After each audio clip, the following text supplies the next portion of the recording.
मजदूर वहाँ पटना में, इलाहाबाद में रहकर मजदूरी करते हैं, उनका हम धन्यवाद देते हैं, क्योंकि हमें मालूम है वो राज्य हमारा नहीं है, अब तो हमें वहाँ राज्यवासियों का अधिकार नहीं मिलेगा। बात बरोबर है भाई? बराबर है, सही बात है। सही बात है ना? यानी अगर हम कहें कि महाराष्ट्र मराठियों का है, कोई दिक्कत नहीं, गुजरात गुजरातियों का है, कोई दिक्कत नहीं, बंगाल बंगालियों का है, कोई दिक्कत नहीं, बिहार बिहारियों का है, बरोबर है? बराबर है। तो अगर हम कहें झारखंड झारखंडियों का है तो दिक्कत होना चाहिए। आप बनाएंगे ये कम है, इसके लिए आप देखिए यहाँ महाराष्ट्र के भाई हैं, पूछिए इनसे। हमारे आपके महाराष्ट्र में हमारे 5 लाख लोग रहते हैं, या आप तो खुद सतारा में है, या आप खुद बताइए वो कैसा रहते हैं। 1 मिनट बता दीजिए किस प्रकार का कमरा है और क्या काम करते हैं। 10 बाय 10 खोली में वो अपना बेबी बच्चे पढ़ाई। सुन लीजिए, 10 बाय 10 के रूम में बीवी बच्चों के साथ रहते हैं। 10 बाय 10 बुझा वो, यानी 2 आदमी सुथवार घरवा में आटा जी को 10 बाय 10 के। 10 बाय 10 इन्हें हम कोनो बोलने के लिए प्लानिंग करके नहीं लाए हैं, ये बल्कि ये स्कूल चलाते हैं, संस्था चलाते हैं, इनके पास भी बहुत सारे झारखंडी नौकरी करते हैं ना भाई। या हमारे जो भाई है सुनील मानी साहब, संजीव जी मानी हमारा दूसरा भाई है, वहाँ नौकरी करते हैं।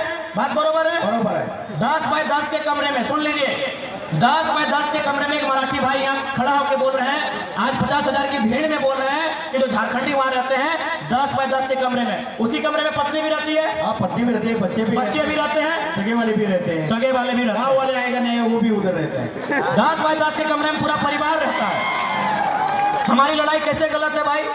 कौन हिसाब से गलत है? अब एक बात हम क्लियर कहना चाहेंगे, जो लोग हमारी बात को सुन रहे हैं वो झारखंड के अलावा किसी राज्य से रहे, हमारी लड़ाई किसी राज्यवासी से नहीं है, बात को समझिए। हम बात कर रहे हैं 1932 खतियान की।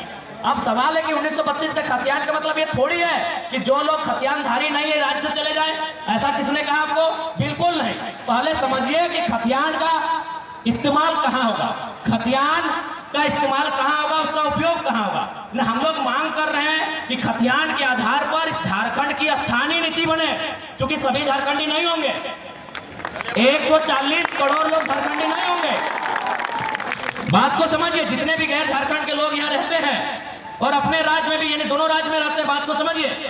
भारत की अभी जनसंख्या मान के चलिए अनुमान 140 करोड़ है, अनुमान मानते हैं, और झारखंड की जनसंख्या मोटा मोटी 3.5 करोड़ है। तो भाई पूरा का पूरा 140 करोड़ झारखंडी नहीं हो सकता है, समझिए बात को।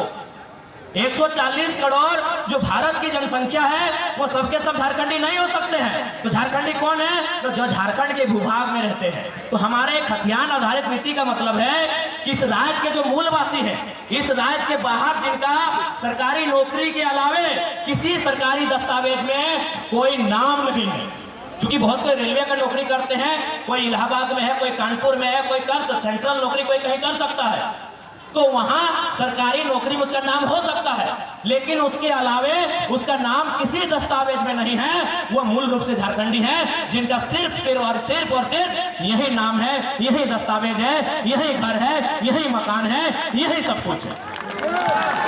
अब सवाल है कि खतियान के आधार पर एक स्थानीय नीति बनेगी, उस स्थानीय नीति को लागू किया जाएगा जो झारखंड की वैकेंसी होगी। आप यहाँ कंपनी फैक्ट्री में काम नहीं करेंगे, ये गलत है, ये भ्रम है। तो इसलिए जितने भी लोग ऐसे हैं जो इस राज्य के नहीं हैं, आपको कृपया भ्रम में ना रहें।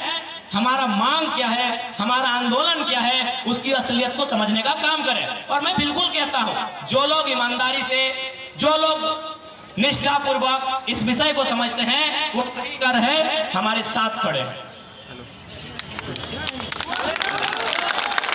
और साथ ही साथ इसलिए उस भ्रम से बाहर निकलिए। बाकी हमारा डिमांड क्या है?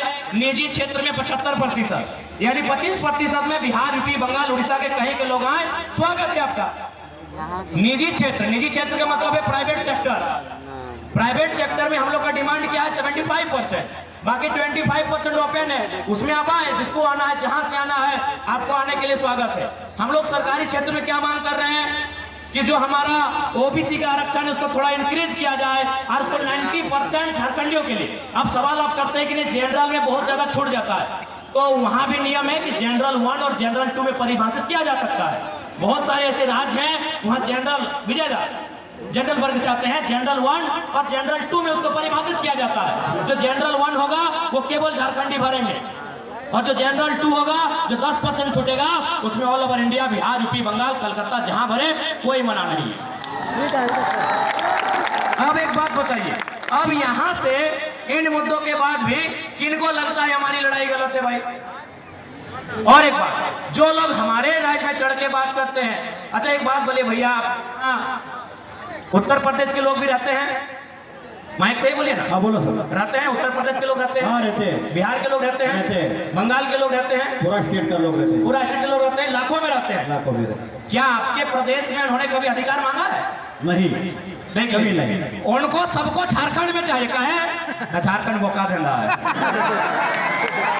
देखिए दादा सामने है, सबको झारखंड में चाहिए, उधर वालों को उधर का हिस्सा चाहिए, इधर वालों को इधर का हिस्सा चाहिए, इधर वालों को इधर का हिस्सा चाहिए, सबको बरोबर झारखंड में ही अधिकार चाहिए। उनकी भाषा को भी यहाँ चाहिए, उनके टीचर भी यहाँ होने चाहिए, उनके वकील भी यहाँ होने चाहिए, उनके सब ये झारखंड में होने चाहिए। यही महाराष्ट्र है, महाराष्ट्र में भी लगभग अनुमानित 25-30 लाख के आसपास में यूपी बिहार के लोग रहते हैं, बंगाल के लोग रहते हैं, उड़ीसा के लोग रहते हैं, और गुजरात के लोग तो बहुत ज्यादा रहते हैं। और एक बात, आज आपको एक बात क्लियर कहना चाहेंगे, 1960 से पहले आपके महाराष्ट्र का नाम बॉम्बे था, बराबर है भैया? बॉम्बे नाम था।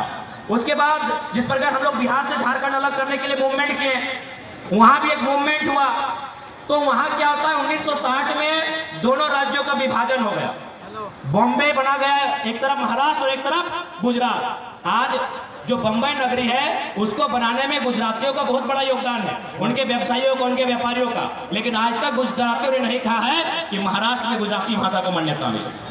नहीं, कभी नहीं बोला। आज तक गुजरातियों ने नहीं कहा है कि महाराष्ट्र में गुजराती भाषा को मान्यता मिले। तो फिर ये पड़ोसी राज्य वाले बार बार काहे करते हैं, कभी भोजपुरी को मिले, कभी महंगाई को मिलेगा, काहे मिलेगा भाई? क्यों?